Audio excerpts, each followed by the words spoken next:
have a stronger effect than back row distractors.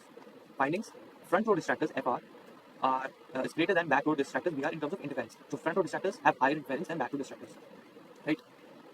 Okay, so yeah, egocentric. It means front row distractors have a stronger effect than back row distractors. This also means that this egocentric perspective is being used. So allocentric perspective is interference is symmetrical across all rows. Egocentric is interference is stronger in the front row due to visual attention biases. IOR is therefore location dependent since we get this finding, and spatial inhibition favors an egocentric reference where front row stimuli have a greater influence.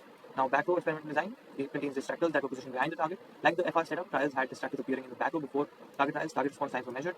Findings: reaction times were less impacted by back row distractors than front row ones. Supports the egocentric interference hypothesis. Front row interference is greater than back row interference. Back row distractors do not strongly affect visual attention as they are not within direct gaze focus. Now, same row SR experimental design setup, distractors appeared in the same row as the target. Measured reaction times when distractors were in the same horizontal plane.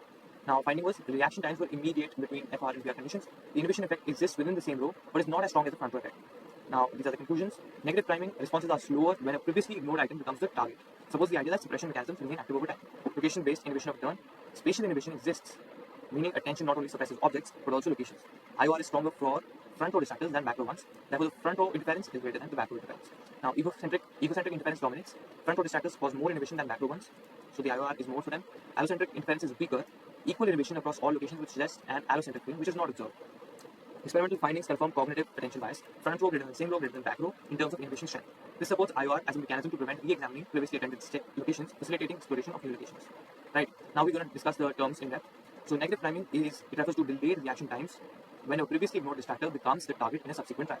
It suggests that ignored items remain inhibited, making it harder to recognize them later. Why does negative priming occur? Selective attention. The brain actively suppresses irrelevant stimuli focused on the target.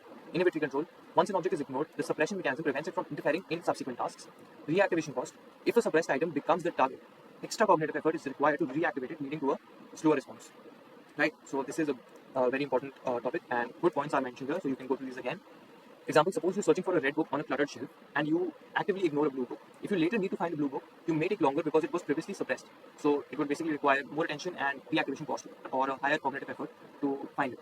Now, inhibition of return IOR is a mechanism where attention to a previously attended location is suppressed, leading to slow responses if you return to that location. Right? Attention to a previously attended location is suppressed, leading to slow responses if you return to that location. This encourages exploration of new locations rather than revisiting old ones. So how does it work? When we shift attention to a new location, the brain marks the old location as searched and inhibits returning to it. This prevents unnecessary rechecking and helps optimize visual search behavior while decreasing cognitive search effort. Example, imagine scanning a supermarket shelf for a particular brand of cereal. Once you look at one spot and don't find it, your brain inhibits returning to that spot. This helps prioritize new areas, making the search efficient. This is inhibition of return. Now, egocentric versus allocentric reference frames.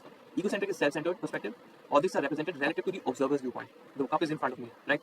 And allocentric, the world-centered perspective. Objects are represented relative to other objects in the environment. For example, the cup is to the right of the plate. Now, egocentric versus allocentric interference in attention.